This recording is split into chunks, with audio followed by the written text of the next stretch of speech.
కొత్తగా 7,300 కోట్ల రూపాయలు ఇచ్చి పేదలు జరుపుకునేది అవన్నీ కూడా ఆ రోజు డాక్టర్ అంబేద్కర్ బాబా రచించిన రాజ్యాంగం ప్రకారం ప్రతి ఒక్కరు చదువుకోవాలని దానికందరూ కూడా దానికి ఆదేశంగా తీసుకొని ఈరోజు ప్రతి జిల్లా పరిషత్ స్కూల్ కూడా ప్రైవేట్ స్కూల్ ధీటుగా కల్పిస్తున్నారు కాబట్టి సీఎం కేసీఆర్ గారు ఈ రోజు ఈ ఏడాది మీకు చెప్తే అప్పుడపోతారు.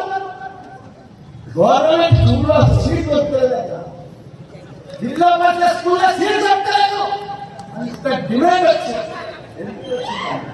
దాన్ని ఆ రకంగా అభివృద్ధి చేసి గత ప్రభుత్వాలన్నీ మూలమనేసి అలా ఇంకొక విషయం చెప్తాను మీకు. దళిత బంధంగా దళితులను వ్యాపారస్తులు చేయాలి, దళితులను ధనవంతులు చేయాలి, దళితులను గొప్ప వాళ్ళని చేయాలని చెప్పి గొప్ప ఆలోచన చేసి వాళ్ళకందరికీ కూడా దళిత బంధు దేశంలో ఎవ్వరు చేయని విధంగా మన తెలంగాణ రాష్ట్రంలో దళిత బంధు తీసుకెళ్ళాలి. నేను దళితులంటే అంబేద్కర్ రచించిన అంబేద్కర్ గురించి మాట్లాడు.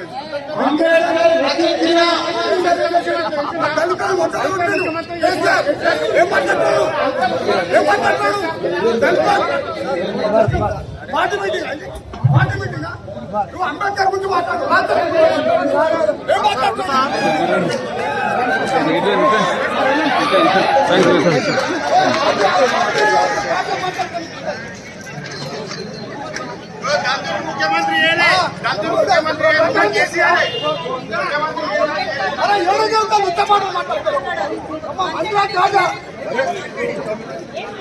ఇంతమంది మీటింగ్ మొదలుకుంటాడు. ఇప్పుడు ఇంత పెద్ద ప్రోగ్రామ్ మొదలుకుంటాడు నా మంత్రి మల్లారెడ్డి.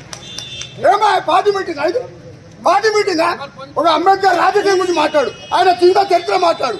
ఏం మాట్లాడుతున్నాడు? కేసీఆర్ ఏం చేసినా దళితులకు అన్యాయం చేసాడు. ఏం చేశాడు కేసీఆర్?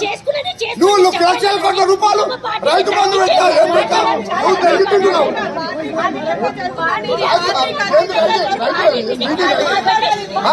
ఏం మీటింగ్